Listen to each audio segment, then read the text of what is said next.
So today's topic is, visualization and meditation. So we have kind of two extremes when we talk about in terms of self concepts when we talk about that topic. So you may be someone. Oh, that microphone is not very pretty in this picture.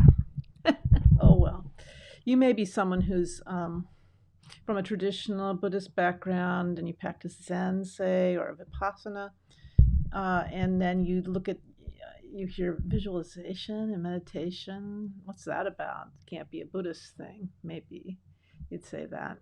Um, you think of meditation as silent sitting meditation, right? So it's true. A lot of Buddhist meditation is silent sitting meditation. And then, on the other hand, if you're a modern, anything goes, secular practitioner of meditation, mindfulness meditation, etc., you may be, for example, using the Insight Timer app, which has hundreds, are there thousands there now, of guided visualization practices. And this is kind of, I actually haven't looked at any of them, but I'm imagining the people are doing all kinds of, stories, guiding you through a story that helps you relax. And that's positive, right? So both are positive, both doing, following a tradition and focusing on the breath, or some people I've heard do counting. I haven't ever received instruction on that and so forth to calm the mind. And then also practices such as body scanning and so forth, which are silent practices associated with certain traditions of Vipassana, insight meditation, to gain insight into how the story we tell ourselves about who we are is fiction. And and then the beautiful Zen practitioners are sitting and do things just as they are, they say. So then so that's beautiful. And it's also beautiful just to be, say you're having anxiety, as who doesn't, in a speedy, chaotic world, who doesn't have anxiety? Um, or maybe anger, and you want to chill out. It's really good to do any kind of visualization that helps you chill, right? In fact, I'm going to go out on a limb here and say, even, sort of visualizations we might consider violent or awful and disgusting as Buddhists. In some video games might be that way, shoot 'em up, single shooter games or so forth. And we might look at that and go, yuck, how is that training the mind? But on the other hand, and the visualization is created for you there. You aren't using your imagination, but at least you're bringing your attention. You're focusing your attention on something, like also like craftspeople and so forth. But I digress. So the point is, there's actually in Buddhism, in Vajrayana Buddhism, Bön, and maybe, the Shin, not Shinto. What is the name? I'm blanking out on the Vajrayana school and the outer Tantra school in the Japanese tradition. Maybe if you're on here, you can remind me. It'll come to me in a minute. It begins with S.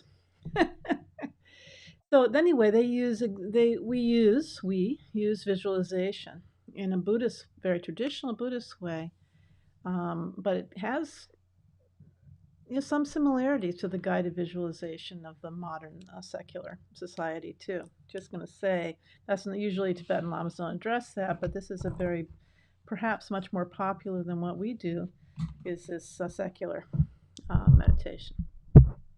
But our goal is not to calm down solely; it's to gain enlightenment, right? Which is different. So, in the secular world, guided imagery practices have been studied actually for many years. Initially, back in the 70s and 80s, I remember very well when there were all kinds of claims made that such practices could cure cancer and so forth, and they were very overblown. Didn't turn out that way, but that's why we have science, right? So studies were done, and the outcomes in terms of cancer, I'm not aware of any guided visualization practices for cancer patients that shifted the physical material outcome of a disease. However, I was just going through today through the medical literature. And I gotta say, I'm a retired nurse practitioner with a master's degree, so I have a little bit of understanding of how to evaluate studies.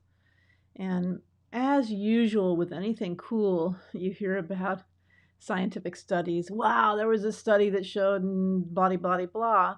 The sample size is often too small to really be able to extrapolate to anything. So I started looking at really cool studies, and I go, there's only 12 people in this study. That's just not even, it's hardly even a pilot study or an initial study into something. So that's why you see all these contradictory reports about research in the media, because people are kind of counting these tiny studies as real studies, right? They're just like hints of what kind of research should be done. So that's wearing my nurse practitioner hat, I say that. But at any rate, there's been there's been some randomized controlled clinical trials over the years, and they'd shown that anxiety, not surprisingly, is really mitigated by guided imagery, guided by somebody. That means somebody else, usually a recording, guiding you through a relaxation or healing visualization scenario. And all anxiety associated with surgery, dentistry, pregnancy, asthma, um, cancer treatments. It seemed in chronically ill people, there's some tantalizing studies saying improves your quality of life. Blood pressure can be reduced, at least temporarily. Pain from a painful condition called interstitial cystitis, fibromyalgia. Your actual lung capacity can show some improvement from guided visualization practices. Asthma symptoms, um, sleep improvements, and so forth. So generally the steps of that kind of practice is they're having you generate an image, and then it'll go away in a second. Then you try to sustain that image in your mind, and then you kind of inspect or maybe even rotate an object in 3 dimensions and look at it and gaze upon it, and then you transform that image. And I'm just bringing this up because there's some slight similarities with what we do in Vajrayana Buddhist practice. So in Buddhism, when you're a beginner, you start with a frontal visualization. That means that you imagine something in front of you. And here, you're not walked through on a recording, at least not so far, or a video game showing you around.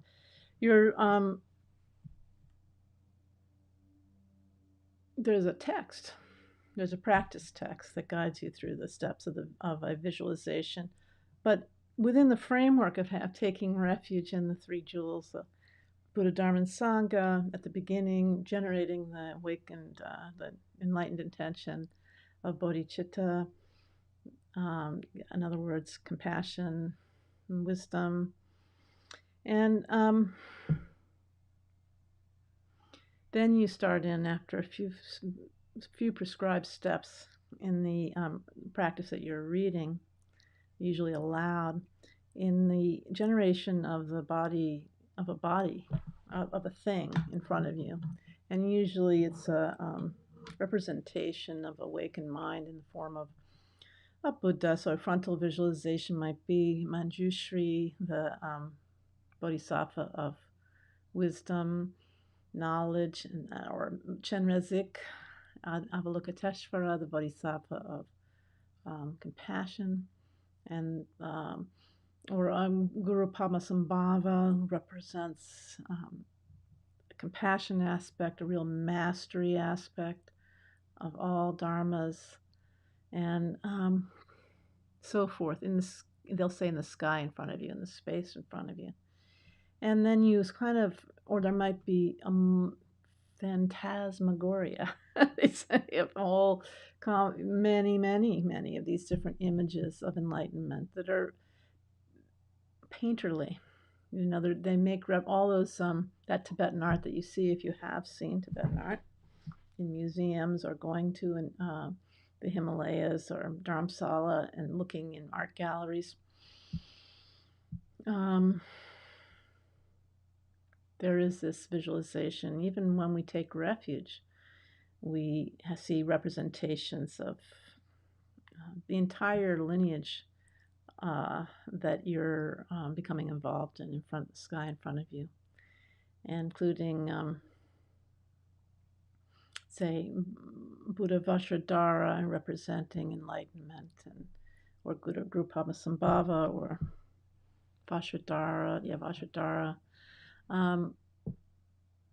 And you take refuge in that. But in that time that you're also saying things, but we're not going to talk about the speech aspect this week. You're focusing, right? And so all that time you're focusing on this beautiful visualization. Often these days we all have paintings, and not everybody had access to those, before. But now with the advent of digital media, we can have the most beautiful representation in front of us. We start with that, perhaps. And gazing upon that, we've turned our attention away from all our everyday concerns and all our afflictive emotionality, and we're bringing it instead onto a perfected image of enlightenment in front of us. And all the proportions, particularly in the shapes of this art, is well known by Tibetan people. Everybody knows what Chenrezig looks like. Everybody knows what Guru Rinpoche looks like. Maybe there's some unique feature of this particular practice, but basically, and for Tibetan people, they're well known. For Westerners, they may need to take a picture and look at it or read the description again and again. But eventually, you generate this hologram in space in front of you of a fully perfected Buddha. Completely, what Buddha means, what Sangye in Tibetan. So they both mean the same thing. Sangye, for example, means purified, and Gye means expanded. So all your all your negative qualities are purified, and all your good qualities are expanded and become vast. And this is the nature of enlightenment. So this is portrayed in these perfect forms with very specific marks and signs on the body of full awakening. And these images are made not of flesh and blood, but of light.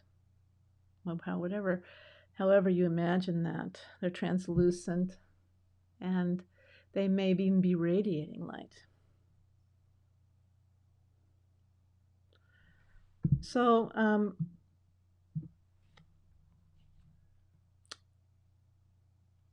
now I'd like to go to another kind of practice where the deity is yourself. And this is kind of a little bit more advanced. So we start out by imagining enlightenment in front of us. And, it's in traditional societies all over the world, there are deities, right? So we have this capacity to feel devotion to some image of perfection. Although, I'm not really comparing the gods of, say, ancient Greece to Buddhas. That's a completely different arena. But still, our human mind generates these holy beings with arms and legs. And we represent divinity externally to ourselves, right? So we're calling on a capacity that human beings have, predisposition. And as we're gazing on that, so yeah, all of our worldly concerns subside, and we're uplifted. And then eventually you move on to practices where you yourself, you discover your own inner Buddha, your own. You begin to visualize yourself instead of being somebody who was born from a mother's womb. Well, in addition to being concurrent with being born from a mother's womb, you're born on a lotus, and in concurrent with sperm and ovum coming together, you are a sun and moon representing the energies, and actually, conception itself are together there. And then there's a seed silver represents a sound, and that's the fetus, the embryo, let's say. And then lights go out and come back, and there you are as a fully perfected Buddha. So, replacing the embryo, your personhood, your ordinary everyday personhood is replaced with complete enlightenment, free from materiality, affliction, painful emotions, negative karma, and all those things associated with samsara, or cyclic existence.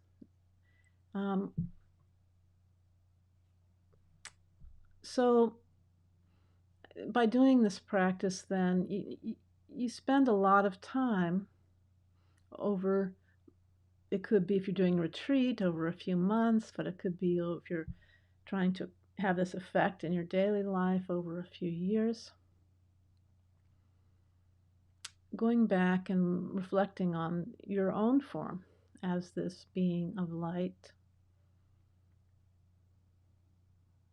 And all the time you're doing that very profoundly, you are taking, it's called taking the result as a path. So you're, instead of thinking, oh, I am a ordinary person, I'm very slowly over hundreds of years, refining my moral conduct and getting my mind more peaceful and so forth. You think, I'm instantaneously there. I always have been deity.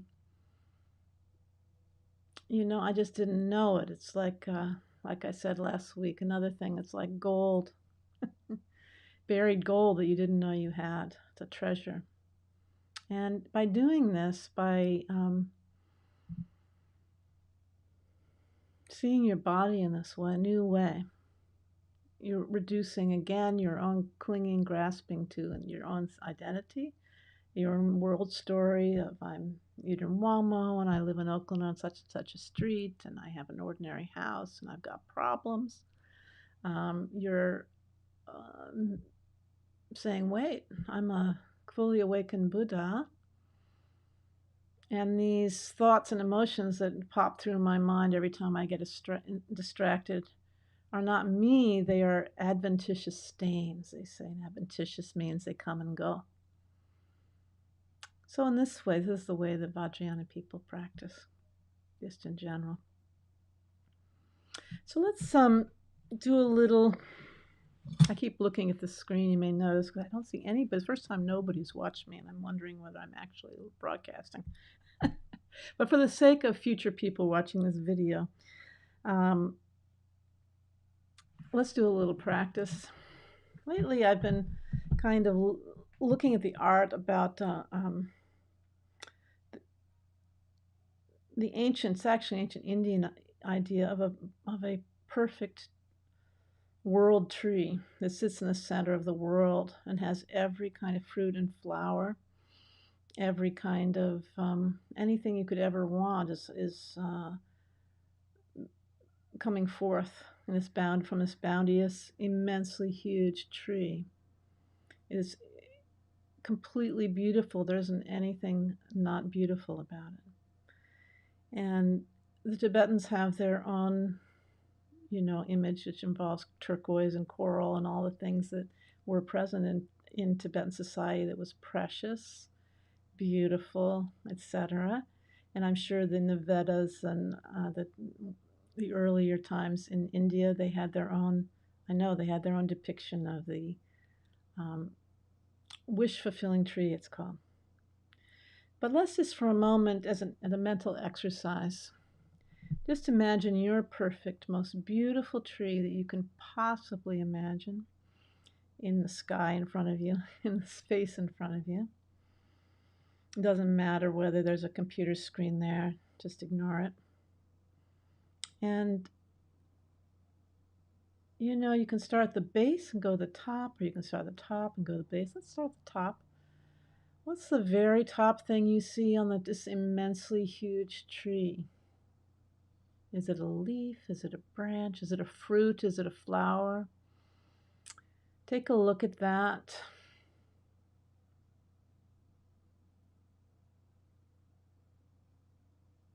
Oh, there's a bird in my tree. And then come down. Is it an ordinary tree? Is it green like an ordinary tree? Or is it some other color, like a maple tree? What if it was made just of light? It was insubstantial like a rainbow. Then you could make it any color you want.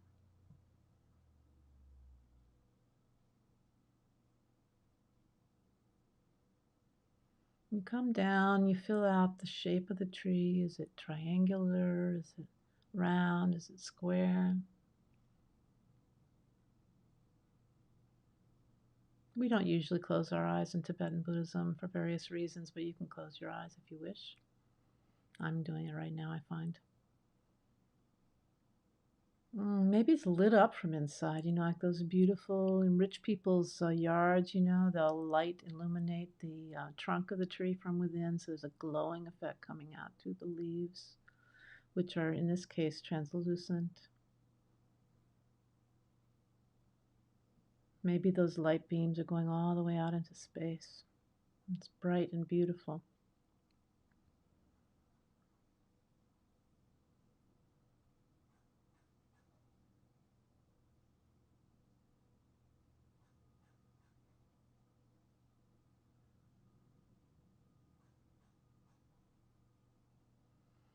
And come down, and then we get to the trunk of the tree. What was the texture of that trunk?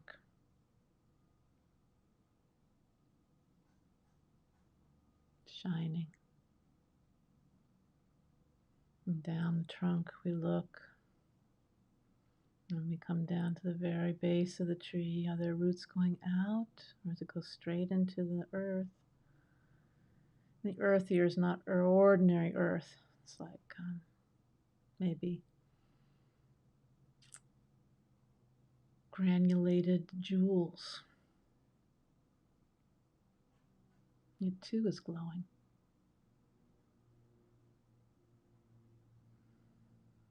Now let's walk around the side of the tree and look at it from the side. How does it look? What kind of fruit does it have? Continue around to the back. All the way around, looking at the whole tree, examining it. It brings joy to look at. The flowers are your favorite kind.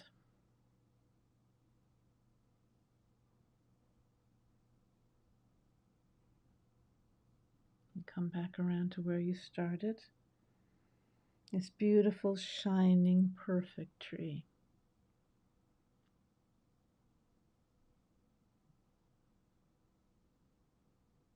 Okay. So that's the end of this meditation, which is not necessarily a traditional one. And during the time, I did feel myself relax, looking at it, not thinking about bad things. Everything was positive in the visualization. When I remember reading about a guy who was a prisoner of war in the Viet Cong camps, and in cages, so forth, tortured, so forth. And these stories are well known from the Vietnam War, and we know the stories on the other side as well. All is cruel and vicious war, as all wars are. And this man, well, other soldiers who were captives understandably were crushed, psychologically damaged, and so forth, and everything you can imagine. This man, I don't know if it might have been, probably not John Glenn. What was his name? No, John McCain, but somebody like that. Visualized the house he was going to build when he got back from the war.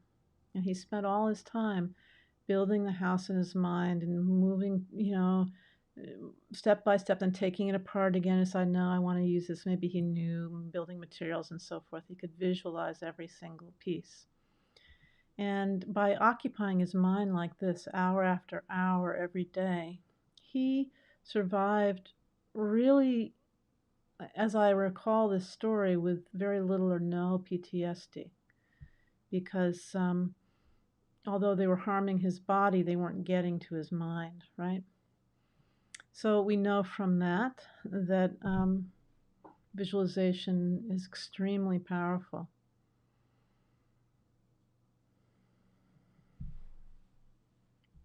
So, I